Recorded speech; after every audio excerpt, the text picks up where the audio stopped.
Hi, my name is Christian. I'm the new circulation assistant here at the Westfield Athenaeum, and today we're going to be doing another mystery box unboxing video. I am super excited for this. I have not done this before. I'm pretty new to the library myself, so I've just seen some of the ones that have come before, and it looks like it's a really fun and slightly anxiety-inducing event.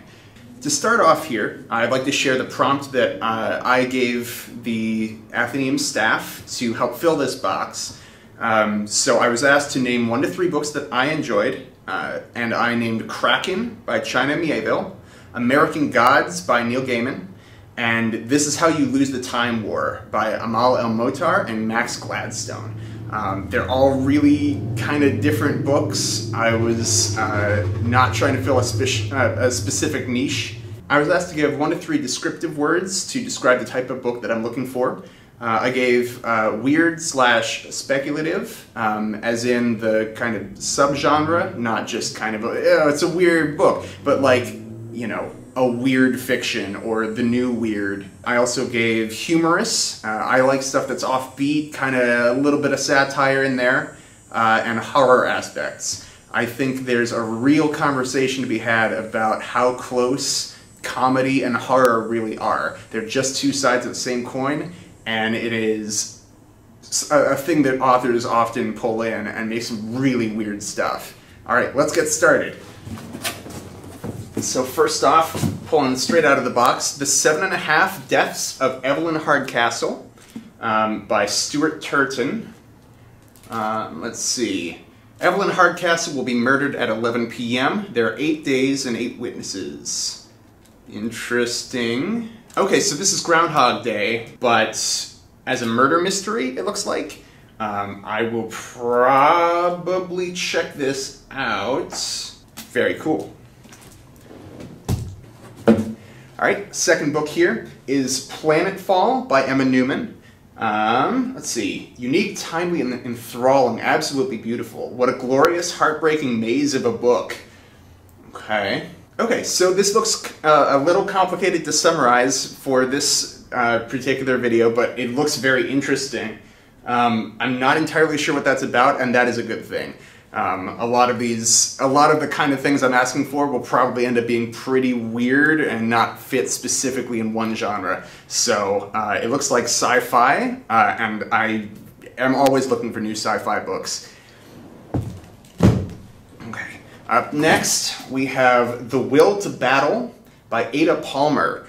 And this won the John W. Campbell Award for Best New Writer. So let's see what this is about.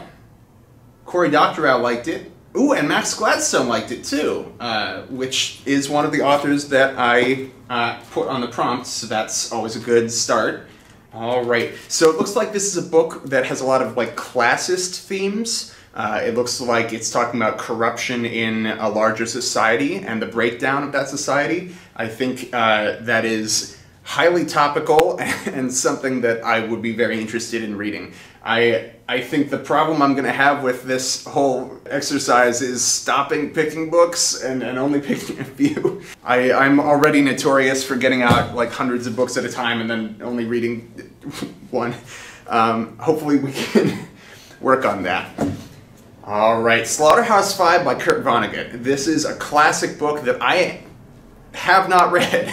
I probably should have read this long before now. I don't know what it's about. It is an anti-war book, I know, and it's about the firebombing of Dresden, but I don't know anything else about it. Maybe this has come to be the time for me to read this, but I might not read it this exact moment. Alright, up next, we have Poe, Stories and Poems, a graphic novel adaptation by Gareth Hines. Let's take a quick couple look. Okay, Mask of the Red Death is already there, which is probably my favorite Poe story just immediately. It gets used a whole bunch later by people like Robert W. Chambers for The King in Yellow, and some really dark, much closer to like traditional horror stories. Poe is the master. He's always been the master. And just a really sad man, too, which I think we can all kind of identify with right now. Just, oh man. The Amontillado! Please. All right, I like this. I'm not going to read this, I think, at the moment, just because I've already read all of Poe's works as far as I can find them. Okay. The Promised Neverland. I don't know anything about it. Okay, so this looks like a manga about a school with dark secrets. That is always a good start. It's a common trope in fiction, but it's all too real, and that kind of shines a light on it in real life. Okay.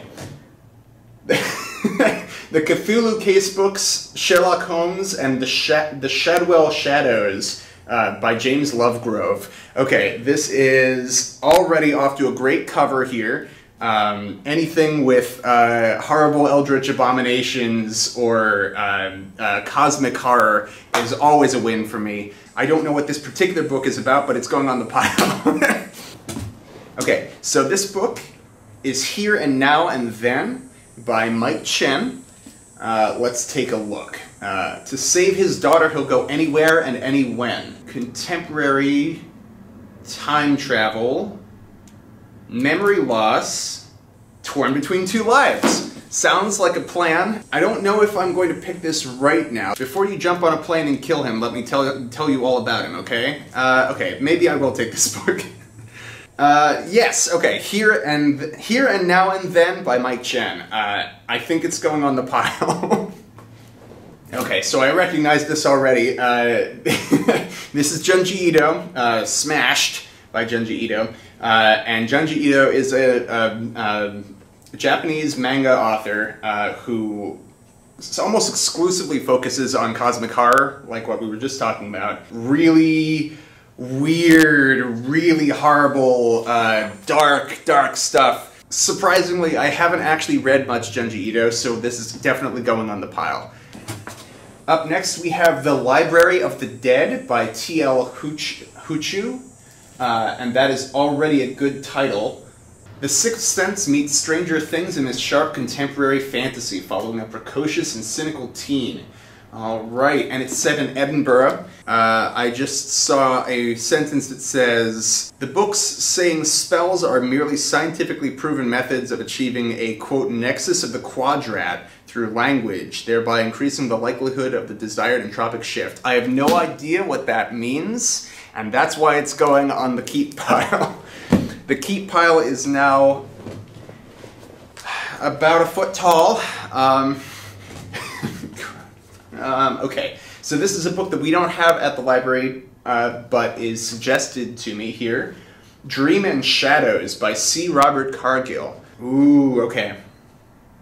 So this looks like it's playing on the Dreamlands kind of concept of H.P. Lovecraft's work. When you fall asleep, you go somewhere else. What do you do with that other life? Books like these are always good, because you can take mundane things and twist them a little bit. So, books like these, always a win. This is Chosen Ones by Veronica Roth. Quick look here. Ooh, okay. So, I have very strong feelings about post-apocalyptic books. But, if only because there's a huge, saturation of them right now. But, there's sort of a subversion of those tropes where you have books that are post-apocalypse. The books where civilization kind of survived and is sort of rebuilding. This one falls in that category, and that is already a good start. You've got a prophecy and the Dark One who leveled most of North America, and now the world is going back to normal, and now we're kind of having to deal with that as a society. That is a good start and a good concept. That is going on the pile, possibly first on the list. This next one is Ink and Sigil from the World of the Iron Druid Chronicles. It is novel number 1 in the series by Kevin Hearn. So this is a spin-off to the best-selling Iron Druid Chronicles, following the adventures of an eccentric magical defender who is cursed to be hated by anyone who hears his voice, a challenge that is complicated by his apprentice's Fatal Freak Accidents. Oh.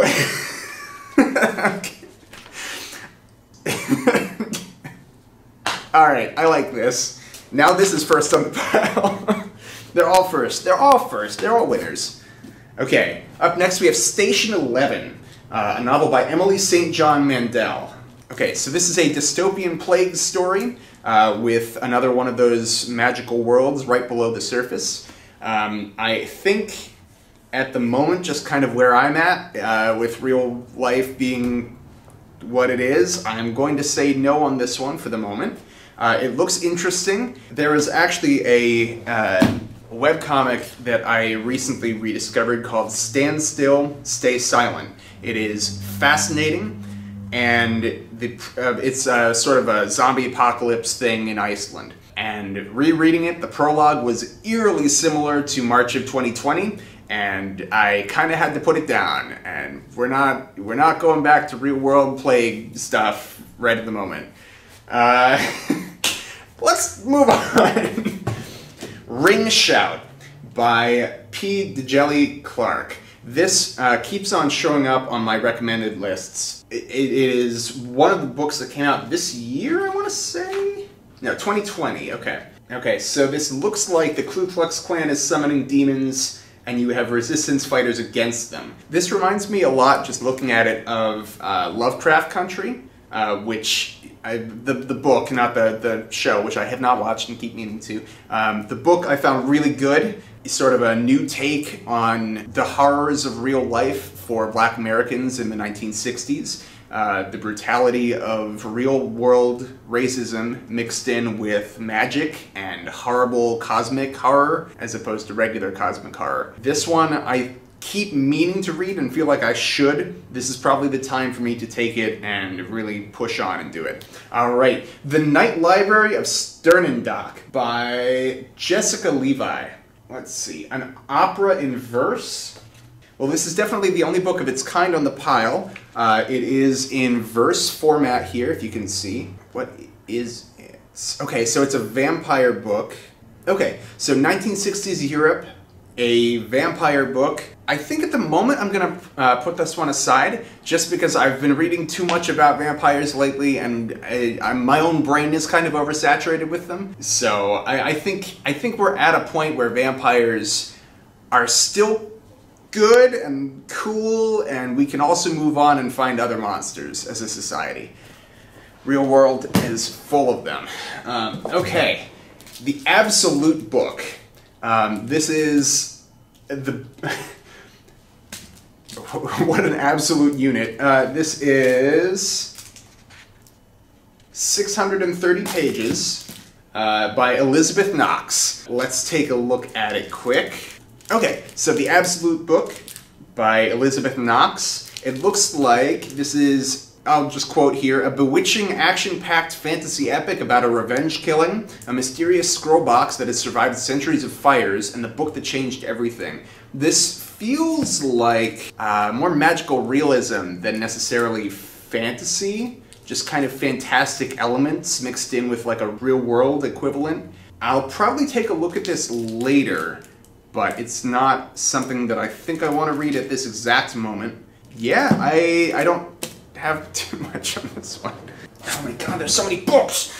So this is Middle Game by Shannon Mcguire. I keep on seeing this book on our shelves and on our displays. For those of you not in the know, is A Hand of Glory, which is, in traditional occult, the hand of a hanged man hanged at a crossroads, cut off of his hand and with wicks put in there, and it is a occult tool that you use to help you commit robberies and burglaries. Okay, I'm already liking the description here just from the last line. Godhood is attainable, pray it isn't attained.